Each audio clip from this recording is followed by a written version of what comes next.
Bonjour à tous, Cyril André pour limpers.com. Aujourd'hui, nous allons terminer la deuxième partie de la session jouer à un L400. Alors, je vous encourage vivement à regarder la première partie de cette session où déjà tout d'abord on aborde le jeu en L400, les différences qui peuvent exister avec les small stakes, c'est-à-dire la N100 et la NL200. Et on établit également une petite dynamique de table, on commence à avoir un petit historique avec quelques joueurs. Et je vous encourage vivement à regarder donc la première partie pour profiter pleinement de cette seconde partie.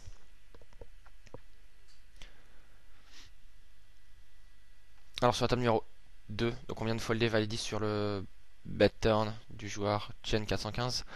J'avais déjà expliqué un petit peu le raisonnement sur la première partie. Alors dans cette vidéo, je vais également apporter mon HUD vers, enfin un peu plus tard où j'afficherai mon HUD, voir un petit peu les stats, mes propres stats, qu'on pourra discuter également les stats de mes adversaires. Pour l'instant, j'ai joué sans HUD. La principale raison, c'est que tout d'abord, j'ai aucune information sur mes adversaires, je joue pas à cette limite habituellement et j'aurais aucune stat sur mes adversaires, donc c'était pas tellement intéressant d'avoir des stats sur seulement quelques mains, ça aurait pas été relevant. Donc ici j'ai préféré les passer, ajouté au fait que cette vidéo je l'ai faite sur mon PC portable et que ça rame un peu quand j'ai tout allumé en même temps, donc ici je préférais pas le mettre sur mon fixe, il n'y aura pas de souci, je pourrais mettre le HUD. Enfin bref, alors sur la table numéro 3, donc nous avons le bouton qui relance à 2 blindes et demi, nous avons big blind avec paire de 3, et c'est quelque chose que j'ai déjà discuté dans plusieurs vidéos. Ici je pense que le 3 bet est mieux que le call, et le fold est également mieux que le call. C'est-à-dire qu'ici donc on a une petite paire, on est hors position face à un bouton. Alors le problème de coller ici, c'est que on va souvent rater le flop, et qu'on va souvent folder la meilleure main, et qu'on ne pourra pas faire grand chose à ce niveau-là. Ça va être assez difficile de pouvoir call down avec paire de 3 sur n'importe quel board. Ajouté au fait que quand on va toucher un brelan, c'est pas pour autant qu'on va pouvoir gagner un gros pot, étant donné que tout d'abord donc l'adversaire aura une range très très large, donc il n'aura pas forcément quelque chose pour pouvoir stack off quand on aura un brelan. Ajouté au fait que s'il est bon, il va pas forcément stack off non plus avec toutes les mains qui ont touché sur un board, et que finalement voilà, pour ces raisons je pense que si on va perdre de l'argent à coller avec paire de 3 en hors position. Donc ici j'ai plutôt préféré un 3 bet, ça nous permet de reprendre l'initiative, de gagner le pot très souvent pré-flop, et paire de 3 c'est une main qui va pouvoir se jouer assez bien dans un pot 3 bet, et surtout vraiment récupérer l'initiative, c'est vraiment ce qui est important ici, ça nous permettra de gagner beaucoup plus souvent le pot. Donc c'est ce qui se passe et nous gagnons le coup pré-flop, ce qui est que paire de 3 est plutôt une bonne chose.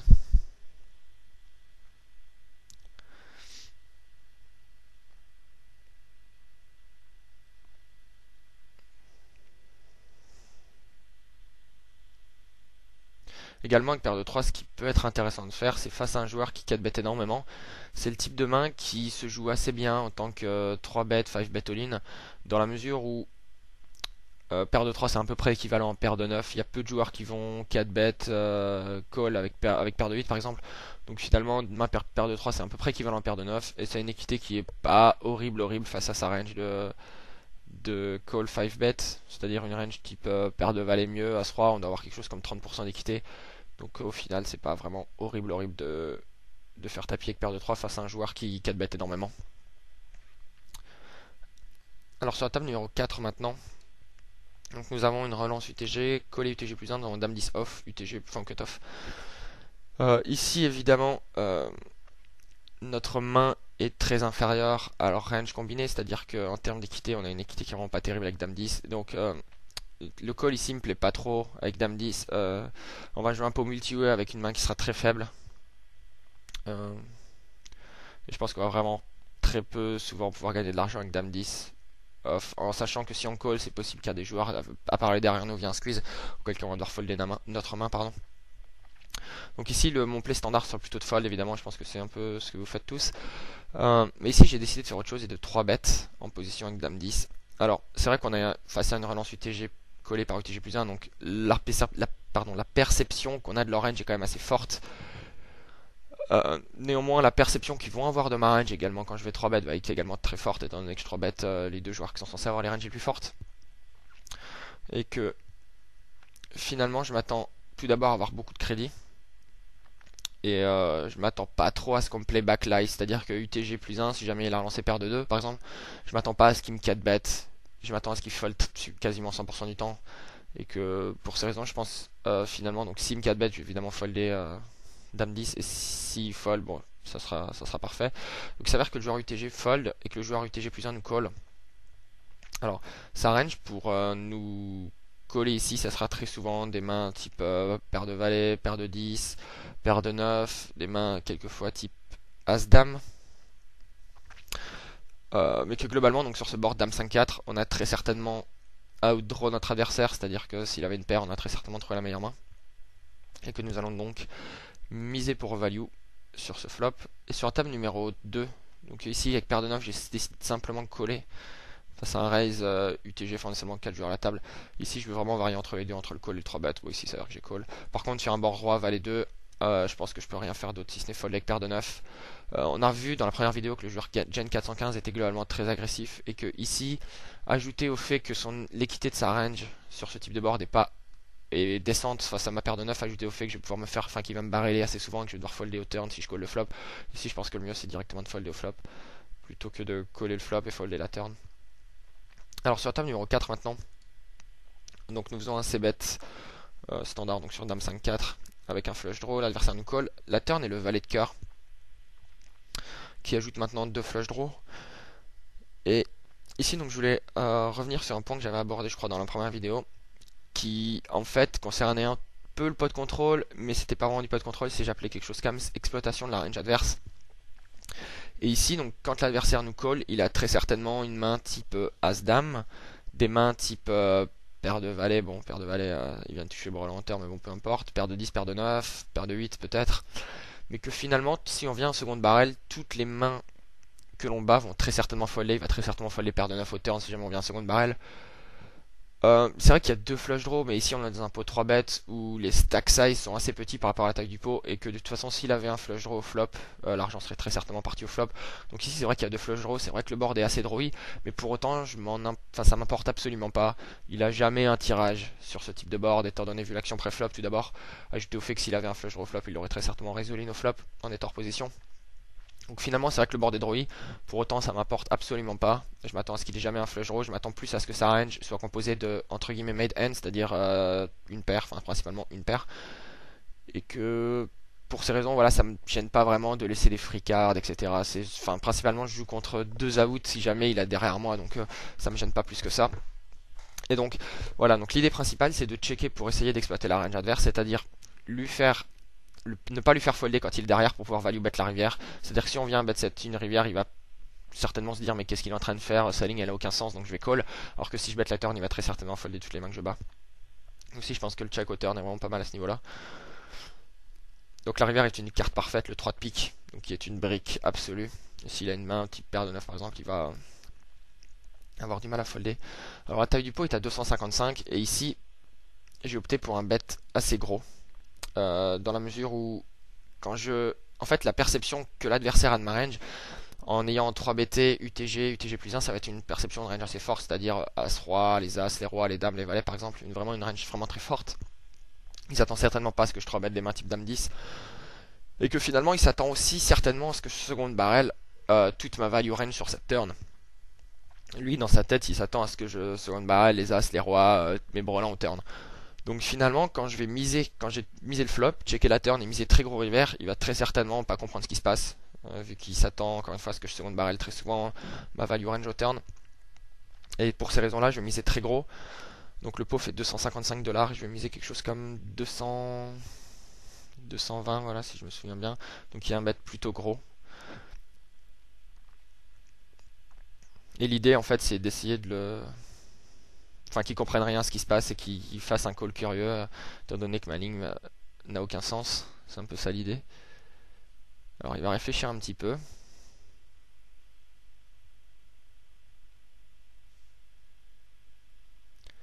Donc, quand il réfléchit, voilà, je m'attends encore une fois à ce qu'il... Ça correspond assez bien à la range sur laquelle on a pu la mettre et il essaye de déterminer ou non s'il va call.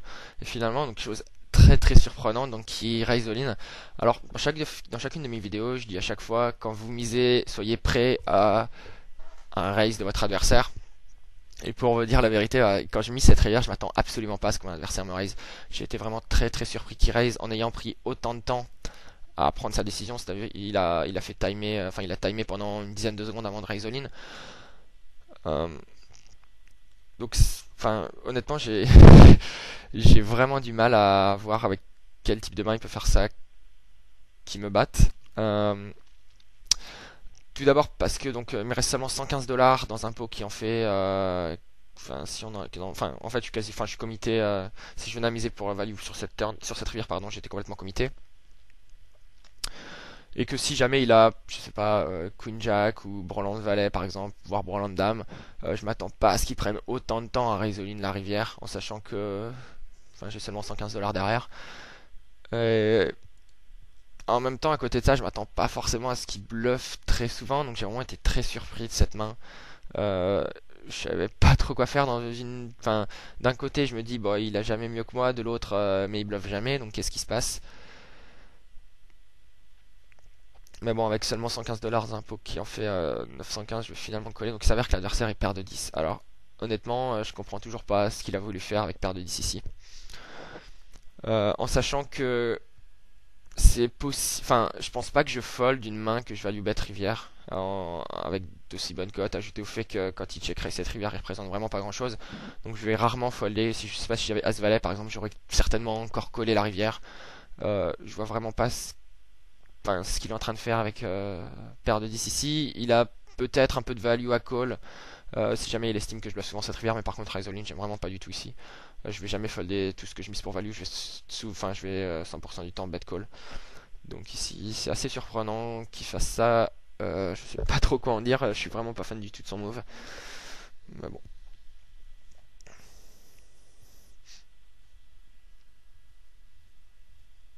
Bon, quoi qu'il en soit, donc ça nous a permis de prendre un stack et également donc remarquez donc qu'il y avait paire de 10 et qu'il aurait très certainement foldé sur un second barrel turn certainement. Donc ici le check turn voilà était plutôt pas mal à ce niveau là.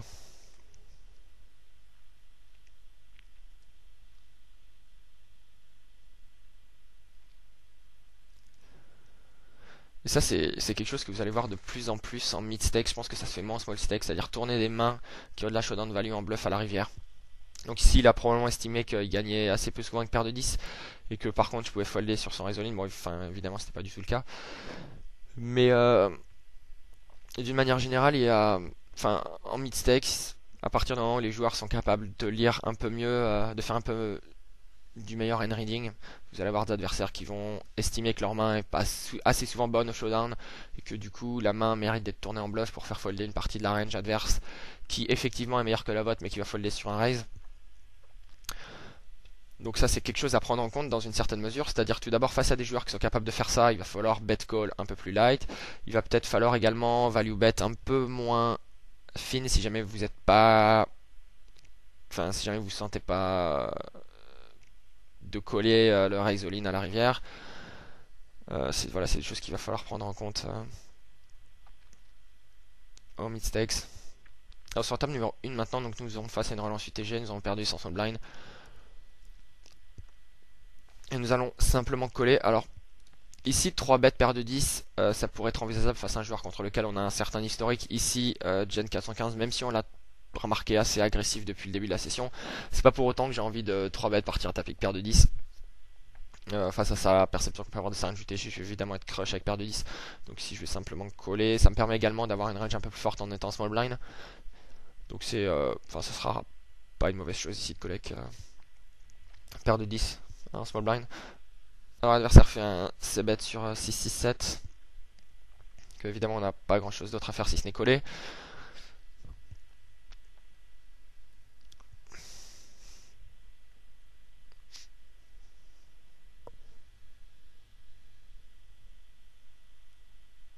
Voilà, joueur en big blind fold, la turn est un roi. Et Gen 415 va second barrel. Alors, ici, tout d'abord, donc la force intrinsèque de notre main vient de diminuer avec le roi, même si c'est pas une considération énorme, c'est toujours quelque chose à noter, c'est-à-dire que je sais pas s'il avait second barrel, un roi évidemment il est passé devant maintenant. Ajouté au fait qu'il second barrel en ayant ses bêtes face à 3 joueurs. Ici je vais avoir par ici, je vais folder. Voilà, je pense que ça va être assez difficilement profitable de pouvoir coller un second barrel en étant en reposition, en sachant que quand il bet la turn, ce sera très certainement pour 3 barrels de la rivière. Et je me sens pas forcément confiant de coller encore une fois la rivière avec paire de 10. Mais c'est vraiment que c'est le type de spot qui revient assez régulièrement en mid-stakes où vous allez coller avec une main qui a pas mal de showdown value. Mais ça va être assez, enfin, pour autant ça va être assez difficile de pouvoir call down jusqu'à la rivière. Donc face à ce type d'adversaire où effectivement je vais fold des paires de 10, mais une des choses à faire c'est slow player beaucoup plus, c'est-à-dire que ici si j'avais par exemple un 6, si j'avais un 7, je vais très certainement être dans le mode check call, check raise the line la rivière par exemple. Donc si paire de 10 je vais folder, mais c'est pas pour autant que je vais folder 100% de ma range quand je vais coller au flop. Euh, donc voilà, c'est quelque chose à prendre en compte face à un joueur qui va être très agressif en étant en position. Une autre chose à remarquer, c'est que sur la table numéro 2, donc je relance valet 10 suited au cutoff, et donc Gen 415 me 3 bet en position. Alors, je sais pas s'il a remarqué qu'on était dans la main, enfin sur la table numéro 1, je sais pas si c'est intentionnel de sa part. Mais si c'est intentionnel de sa part, et ça bon je le connais pas encore assez pour savoir à quel niveau de pensée il est en train de réfléchir, mais que globalement le fait qu'il me 3-bet sur la table numéro 2, ça aurait tendance à confirmer mon fold sur la table numéro 1, où il essaye entre guillemets d'appliquer enfin d'essayer de se montrer plus agressif qu'il ne l'est vraiment, c'est-à-dire que essayer de me faire croire que c'est vraiment un joueur super agressif et que sur la table numéro 1 il faut vraiment pas que je fold. Bon c'est pas certain, encore une fois, enfin j'ai pas assez d'historique avec ce joueur là pour en être certain, mais le fait qu'il me 3-bet sur la table numéro 2, ça aurait tendance à confirmer mon fold sur la table numéro 1 également. C'est quelque chose à essayer de prendre en compte. Si jamais vous êtes dans ce type de situation, enfin je trouve que c'est pas mal ça de 3 bêtes sur une autre table quand quand l'autre joueur a une décision difficile sur une autre table et que vous avez une main, enfin si vous avez une nuts par exemple, essayez de faire croire à votre adversaire que vous êtes beaucoup plus agressif que vous l'êtes vraiment pour justement essayer de l'induire en erreur sur l'autre table. Bon ici il s'avère que je fais folder.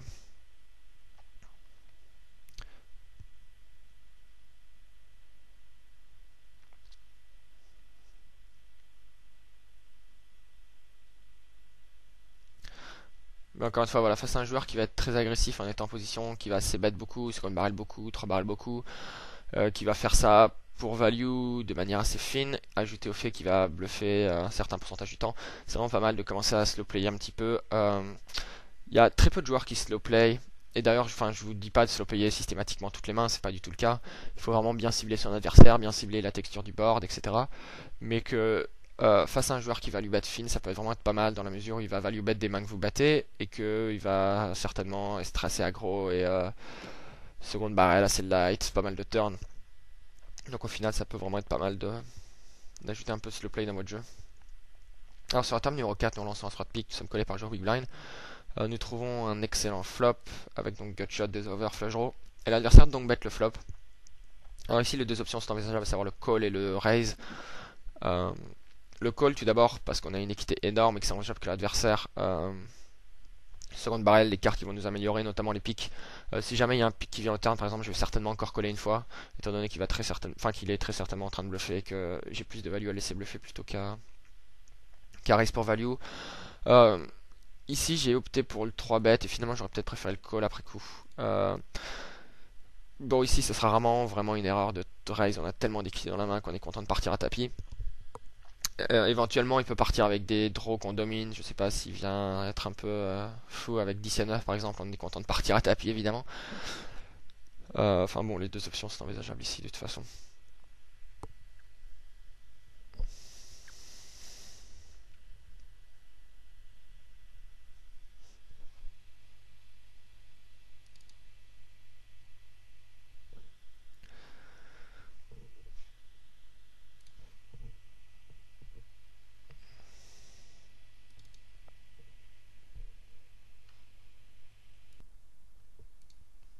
Alors sur la table numéro 1 maintenant, la table numéro 2 pardon, où nous avons le joueur Kaisius qui a relancé au hijack collé par Gen 415 au big blind.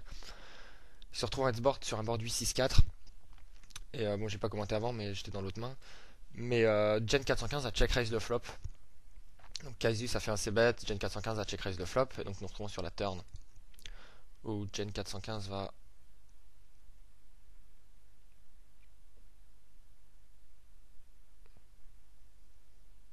maintenant checker.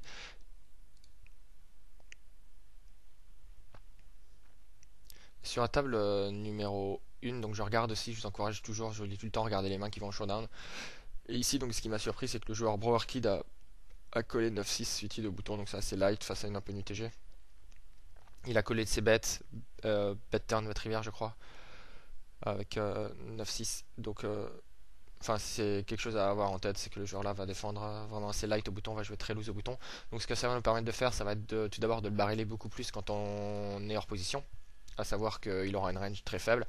Et ça va permettre aussi au joueur en blind de squeeze profitablement, étant donné que le joueur Brower Kid a vraiment une range très très loose en étant au bouton. Donc, ça, c'est deux petits ajustements qu'on va pouvoir faire face justement au fait que le joueur Brower Kid va être très loose au bouton. Alors pour revenir à la table numéro 2, maintenant il s'avère que le joueur Kaisus bet la turn et que Gen 415 va folder.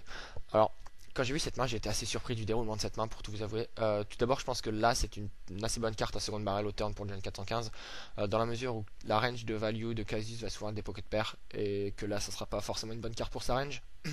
Ajouté au fait que Gen 415, donc sa range de check raise, pardon, ça sera des straight, voire des double paires, des brelans et des nut flush draw.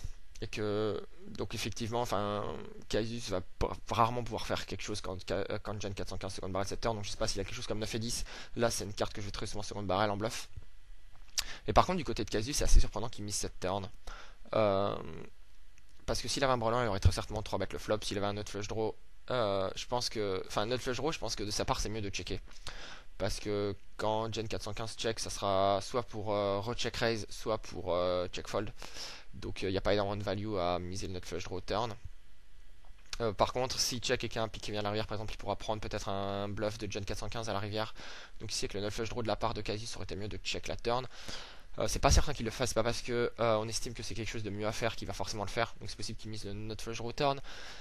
Mais d'une manière générale, c'est assez surprenant quand même qu'il mise la turn. Je m'attends à ce qu'il soit souvent bluff quand il mise cette turn.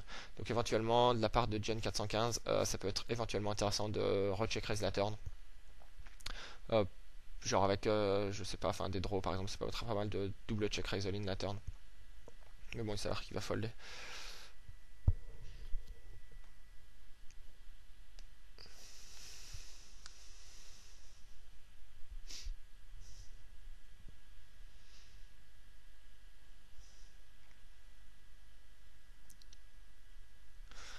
Sur le top numéro 3, je vais relancer Dame de suicide, mais un petit misclick. Enfin, il n'y a aucune raison de faire 4 big blind évidemment. Simplement misclick, je voulais faire seulement 3 big blind.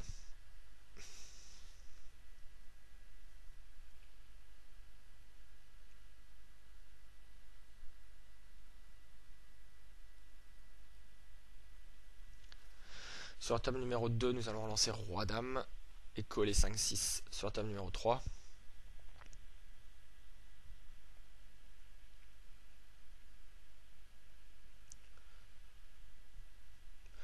Alors, nous allons prendre le pot sur la table numéro 2 en faisant ces bets, ce qui est standard. Il y a pas mal de fold equity ici face à un joueur qui n'a pas l'air d'être très très aggro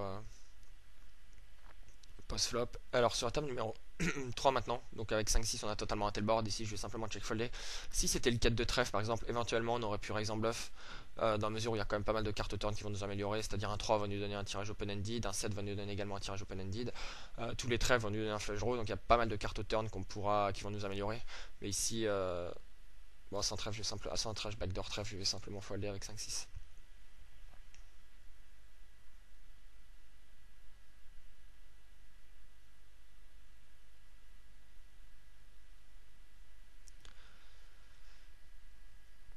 Alors sur la table numéro 4 maintenant, nous avons lancé 8 et 2 au bouton, collé par la big blind. Nous nous retrouvons un disable sur un board As-Roi Dame. Et ici j'ai essayé de faire quelque chose qui s'apparente à un fake pot control. C'est-à-dire qu'en checkant, je vais essayer de faire croire à mon adversaire que je pot contrôle une main type As-3 par exemple. C'est vrai que je pourrais jouer ce type de main de cette manière-là. Et que euh, d'une manière générale, quand le PFR va check back un board type As-Roi Dame, ça sera très souvent, enfin ça sera rarement pour folder la turn. Donc je m'attends pas forcément à ce que le joueur les ITNT bluff la turn si souvent que ça. Donc ça me permettra d'avoir une information sur sa range. C'est-à-dire que quand il check back, c'est très certainement pour abandonner, ou alors avec une main faible, et que du coup je vais pouvoir miser turn, miser rivière pour prendre le pot. Donc voilà, quand il check la turn, je m'attends à ce qu'il check fold assez souvent, ou alors qu'il check call avec des mains type roi 10, roi valet, dame 10.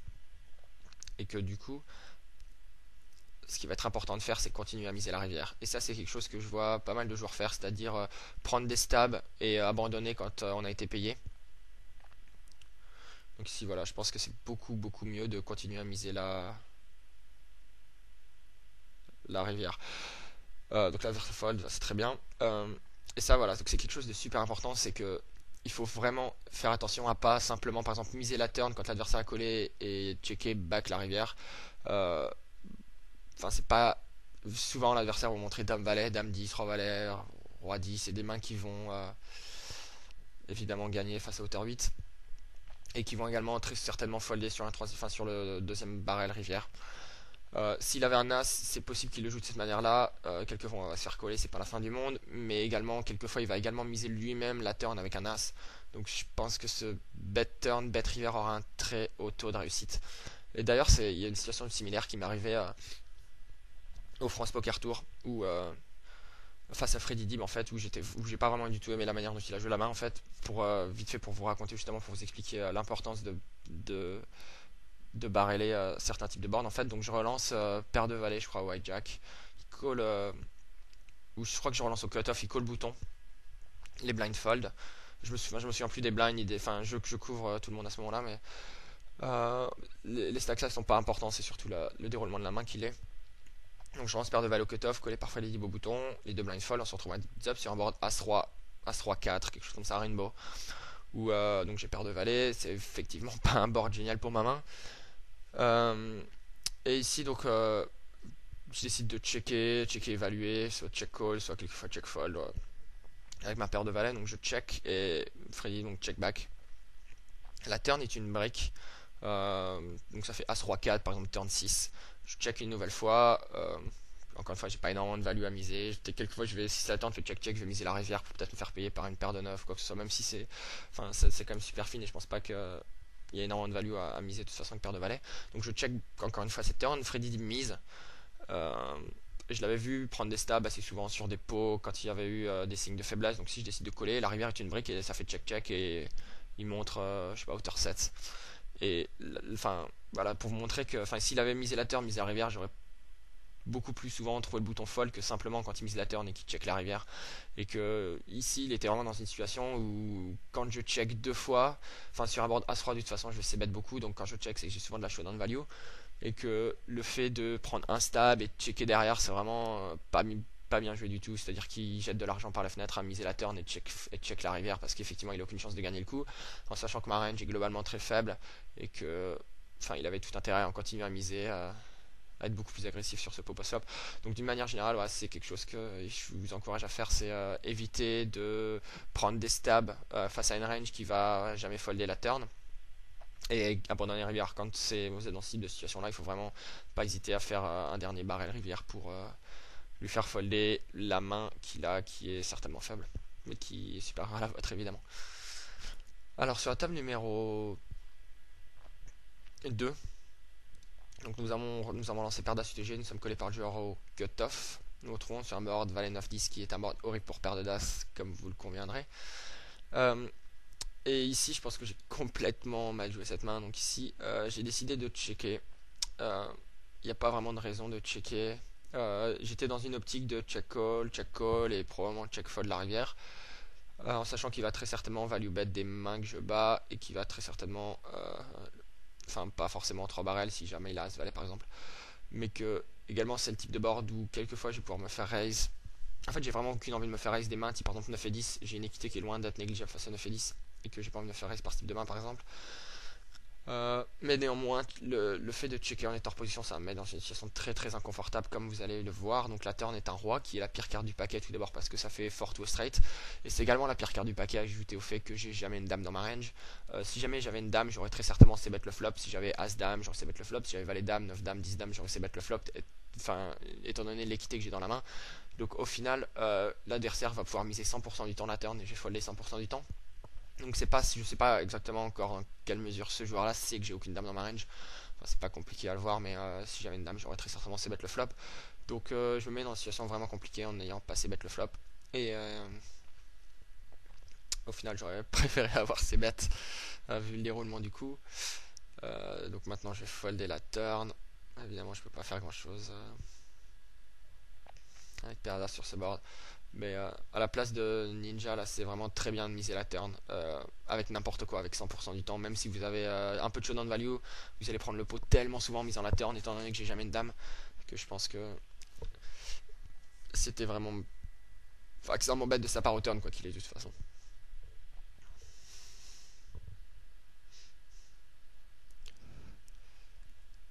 Sur la table numéro 4, nous lançons As-9 de trèfle. UTG, nous sommes collés deux fois, nous ratons totalement le flop. Et ici, je décidais de check fold.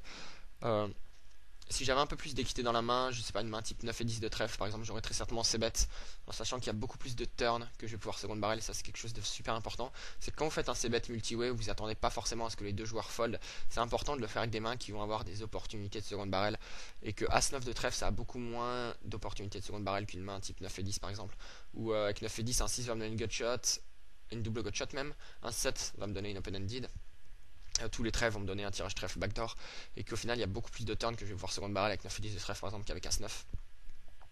Et donc quand vous faites des secondes barrels dans des situations où, encore une fois, donc vous attendez pas forcément à ce que enfin si c'est un pot multi-way, vous attendez à ce que l'un des deux vous call par exemple, c'est pas mal de faire, de faire des c-bets avec des mains qui vont avoir beaucoup de secondes barrel, enfin des opportunités de seconde barrel. Alors sur la table numéro 3, donc nous lançons Dame 10, nous sommes collés deux fois sur mon Roi 4-4.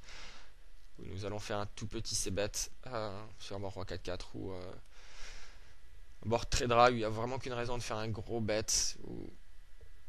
De toute façon, les adversaires vont jouer de manière très straightforward sur ce type de board. On va jamais se faire check raise, ça sera quelquefois check call par des pocket pairs. Si c'est le cas, si c'est un adversaire qui va check call avec des pocket pairs, je vais pas hésiter à seconde barrel.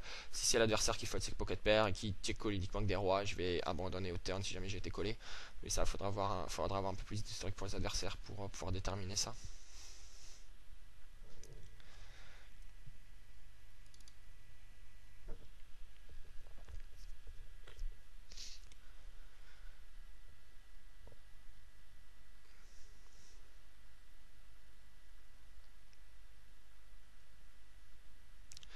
Et d'ailleurs, ça c'est quelque chose que, que vous avez sûrement dû entendre, c'est-à-dire ne pas modifier ses bet sizing suivant la force de sa main, c'est-à-dire ne pas raiser plus fort quand on a un gros jeu et miser petit quand on a un petit jeu. Ça c'est évidemment vrai et j'ai rien à dire là-dessus. Par contre, vous pouvez évidemment modifier vos bet sizing suivant la texture du board, à savoir si un roi 4-4 encore une fois, où il n'y a absolument aucun tirage, où le board est vraiment très très dry, faire un tout petit bet. Ça aura le même taux de succès qu'un gros bet. Donc au final, ça vous permet de faire des bluffs un petit peu moins chers.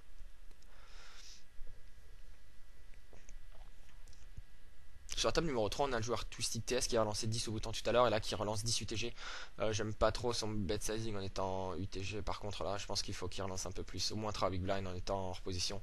Sinon il va induire trop de call, des joueurs à pareil derrière lui, ça va être vraiment très difficile pour lui de pouvoir tirer du profit en étant UTG. Et ici, ouais, j'aime pas trop le sizing qu'il utilise en lançant UTG, seulement 2 blindes ennemis.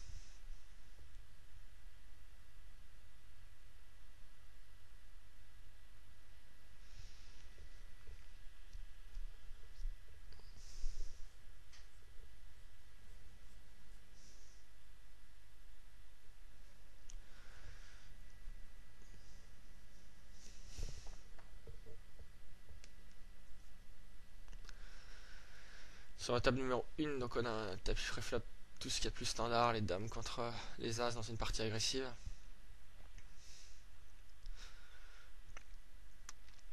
Alors sur la table numéro 3 maintenant, donc nous allons relancer As-Roi suited, enfin UTG cut-off, on est seulement 4 joueurs à la table.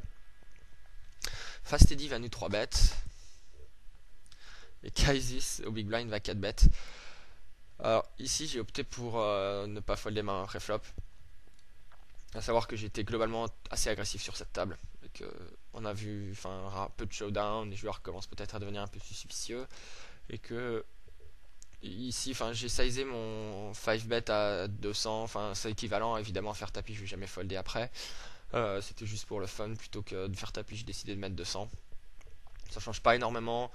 Peut-être que ça peut peut-être leur faire croire que j'ai plus souvent les as ou les rois quand je fais un sizing de cette manière-là. On a le joueur Kaisis qui va mettre quelque chose dans le chat et qui va et que apparemment ça lui pose problème que je 5 bet à 200. Enfin, effectivement, c'est comme si j'avais fait tapis, je vais jamais folder à partir du moment où j'ai mis une aussi grosse partie de mon stack, mais bon, c'était enfin, il n'y a aucune raison particulière, c'était juste pour le fun. Mais que voilà, donc le point que je voulais montrer ici, c'est que As-Roi, enfin dans une partie agressive où Kaisus et Fast Eddy semblent être des régulars qui sont aggro pré-flop, et que du coup As-Roi c'est vraiment les notes, et que ici donc ça me permet de récupérer je sais pas combien de blind, mais un pot vraiment loin d'être négligeable sans showdown avec As-Roi, ce qui est évidemment très très très très bien.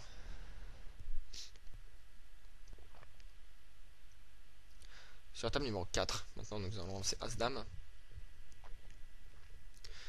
Collé par la big blind, nous retrouvons un heads up sur un board 6-2-3. Et c'est le type de board que je vais très certainement barreler assez light, où quand l'adversaire nous colle, tout d'abord je m'attends à ce qu'il flotte quelquefois avec rien que des overcards, des mains je sais pas type 8 et 9, quoi que ce soit. Ajouté au fait que quand il colle le flop il aura des mains très faibles, que ce soit un 6, un 2, un 3, et que c'est un board que je vais très certainement barreler assez souvent. Quasiment, enfin si la turn est à peu près décente, je vais barreler vraiment ce board très souvent. Et m'attendre à ce qu'il fold très souvent la turn. Mais bon, ici il s'avère qu'il fold le flop. Et qu'on n'a pas eu besoin de barreler.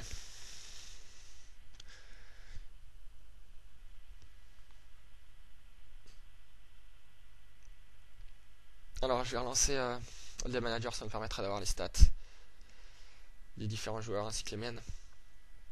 Et de voir un peu ce qui s'est passé jusqu'à maintenant.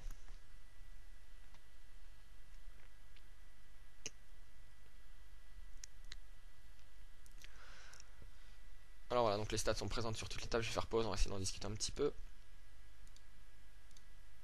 Ok, donc ce qu'on peut remarquer tout d'abord, donc c'est qu'on a pas mal de joueurs qui sont assez tight, tag, joueur Fast Eddy qui a seulement 23-17. Brower Kid qui semble vraiment très très nitty, que ça soit pré-flop, VPIP, PFR, même 3 bêtes, 1.8. Voilà pour les stats, donc c'est on va utiliser Brower Kid, donc 18 c'est VPIP, 13 PFR, 1.8 c'est son pourcentage de 3 bêtes, H 144 c'est le nombre de mains, et ensuite c'est le taux d'agressivité sur chaque street, donc flop, turn et river.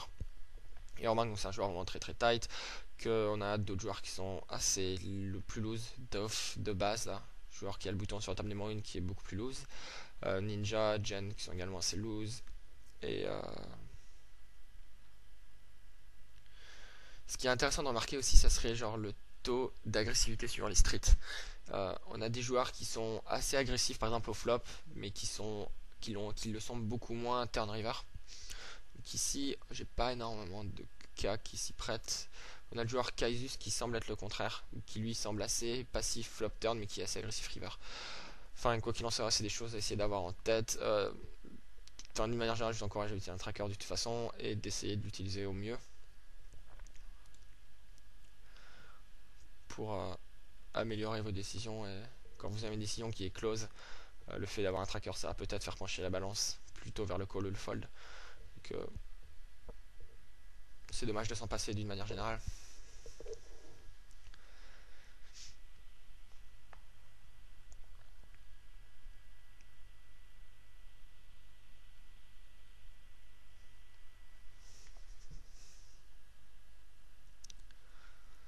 Pour ma part, j'ai été un poil loose, mais pas tant que ça.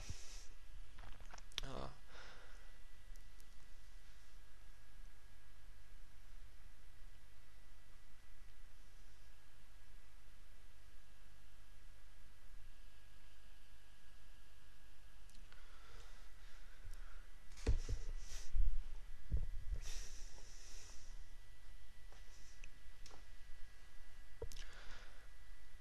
Sur la table numéro 3, pardon, j'ai paire de 5 au small blind. Si le joueur Kaisus avait relancé au bouton, Dans la première vidéo, on avait vu que le joueur Franz Wars avait fait un peu n'importe quoi post-flop sur une main, je me souviens plus exactement, mais je me souviens qu'il avait fait. Enfin, que c'était peut-être le joueur des plus faibles à la table, je t'ai ajouté à son stack qui a fait un 100 big blind. Et là, par contre, c'est le type de situation où je vais plutôt coller avec paire de 5 dans la mesure où je veux que le joueur rentre dans la main aussi. Et lui, par contre, aura peut-être plus de mal à folder une top pair quand je vais entrer mon brelan, par exemple. Donc, ici, c'est une situation où j'aurais pas probablement pas trop bête avec paire de 5, jouer un pot hors position contre Kaiser, j'aurais plutôt préféré coller et que le joueur au big blind call. Par contre, si ça avait été un régular, j'aurais là 100% du temps soit 3 bêtes soit fold, étant donné que le joueur big blind peut également 3 bêtes assez light et que du coup je vais devoir folder avec ma paire de 5, évidemment je vais rien pouvoir faire d'autre et que je vais pouvoir, je vais perdre de l'argent à coller en small blind face à un joueur agressif au big blind, donc c'est préférable plutôt de 3 bêtes ou de fold. Mais par contre avec front de voici je préfère plutôt coller. Ça c'est quelque chose d'important, c'est qu'il n'y a pas une manière unique de jouer une main, il faut vraiment s'adapter aux adversaires, utiliser toutes les informations que vous avez à votre disposition pour essayer de prendre la meilleure décision possible, mais qu'il n'y a pas de call automatique, de fold automatique, raise automatique, il faut vraiment bien étudier ce qui se passe à la table, essayer de réfléchir pourquoi cette décision est meilleure que l'autre et pas être en autopilote, que ce soit bon voilà toutes les paires, je les 3 bêtes en étant en blind, c'est pas du tout ce qu'il faut faire. Quelquefois il va falloir call, quelquefois il va falloir fold, quelquefois il va falloir 3 bêtes, et qu'il faut vraiment utiliser toutes les informations disponibles pour essayer de prendre la meilleure décision possible.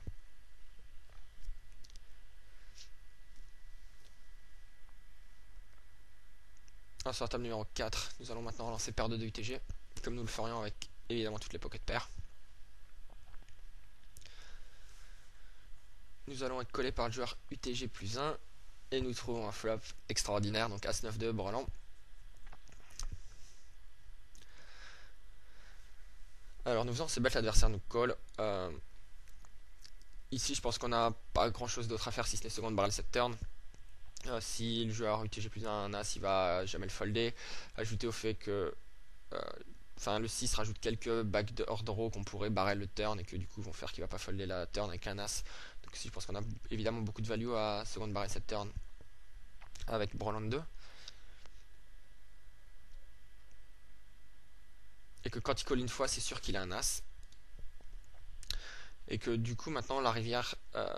bon la rivière évidemment on a toujours les nuts, on n'a pas question à se poser là, mais ici je voulais venir sur un point, à savoir le check rivière. En fait c'est quelque chose que j'avais discuté avec Renaud. Une session on avait joué ensemble on avait joué une session ensemble, enfin on était 2 joueurs parmi les autres joueurs à la table, mais une main qu'on avait joué ensemble où Renaud avait relancé UTG. J'avais collé avec As-Dame au bouton. Et le flop était venu Ace-High très dry, un peu dans cette idée là, genre As-9-2, Rainbow par exemple, où j'avais call son bet, la turn par exemple c'était un 6, où j'avais call son deuxième barrel, et la rivière par exemple le 2 qui double, et il avait 3 barrels, et ici j'avais foldé mon As-Dame, et j'étais allé voir sur Skype, je lui avais dit, ouais Renaud j'ai fait un fold énorme contre toi, il m'avait dit qu'il avait As-3. Et finalement ici après on était venu dans la discussion à savoir que face à un joueur qui est capable de value bet fin, ça peut éventuellement être intéressant de checker la rivière. C'est-à-dire qu'à sa place, si jamais je fold toutes les mains qui bat, il a peut-être plutôt intérêt à checker, et auquel cas, moi, je vais estimer dans ma tête qu'avec As-Dame, j'ai certainement la meilleure main, que j'ai de la value à prendre en misant, et que donc, du coup, il y a peut-être quelquefois du mérite à checker les rivières pour essayer de faire value bet votre adversaire une main moins bien. Mais que ça, c'est quelque chose qu'il faut faire uniquement face à un adversaire contre lequel vous avez déjà un petit historique, contre lequel vous avez déjà joué un certain nombre de mains que vous connaissez, que vous savez capable de value bet, et que dans cette situation là par contre avec DJ Forever que je connais absolument pas, je vais plutôt opter pour la value, je m'attends pas à ce qu'il fold As-Dame quand je bet cette rivière, donc j'ai plus de value à miser. Mais ça c'est quelque chose, voilà, c'est juste une piste d'idée. Quelquefois ici ça peut éventuellement se faire de checker la rivière, enfin ici évidemment c'est check pour check raise, mais que si jamais c'est un joueur pardon, qui va très peu au showdown, qui fold beaucoup sur la rivière, éventuellement on pouvait checker, le faire value bet son As-Dame et check raise all-in. Mais bon, face à un inconnu ici, il faut éviter aussi de faire ça, de tomber dans le fancy play syndrome, c'est-à-dire checker toutes les rivières pour que l'adversaire bet. Si c'est pas du tout le cas ici, je vais bet la rivière. J'ai beaucoup de value à bet cette rivière plutôt qu'à checker. Mais ça, c'était juste une piste d'idée. Si jamais vous êtes face à un adversaire contre lequel vous avez beaucoup d'historique, ça peut éventuellement être intéressant de le faire. Enfin bon, quoi qu'il en soit, ici, je vais value bet mon Borland 2.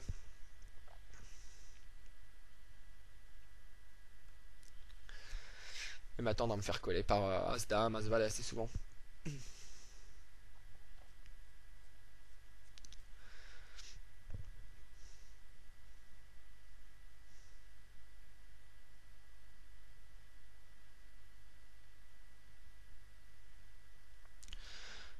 Alors ici, donc il raise all-in. Bon, évidemment, personne ne fold jamais un brelan. On va pas commencer à folder des brelans maintenant. En sachant qu'il y a juste brelan 9 qui me bat certainement. Voire brelan s'il a slow playé pré-flop. Mais bon, quoi qu'il en soit. Ça serait une erreur de folder un brelan. Étant donné que les joueurs value raise assez fine. Ici, il raise As-10. C'est vrai qu'il a certainement la meilleure main, la rivière, quand je 3 barrels. Néanmoins, je pense pas que ce soit une raison suffisante pour raise all-in avec As-10. Je pense pas que je le call avec As-Roi, Dame, As-Valet. Si jamais il raise all-in, je vais très certainement folder la rivière par contre. Avec As-Roi, Dame, As-Valet. Ici, j'aurais préféré plutôt un call de sa part. Bon, c'est vrai que c'est un semi-couleur étant donné qu'il trouve double paire rivière. Mais pour autant, je suis pas certain qu'il ait énormément de value à raise all-in la rivière. Notamment sur ce board assez dry de cette manière-là. Je pense qu'il aurait plutôt été mieux de sa part de coller. Enfin bon, voilà. Donc on va en rester là sur cette deuxième partie donc de NL400 short-ended. N'hésitez surtout pas à laisser des commentaires encore une fois, à dire ce que vous en avez pensé.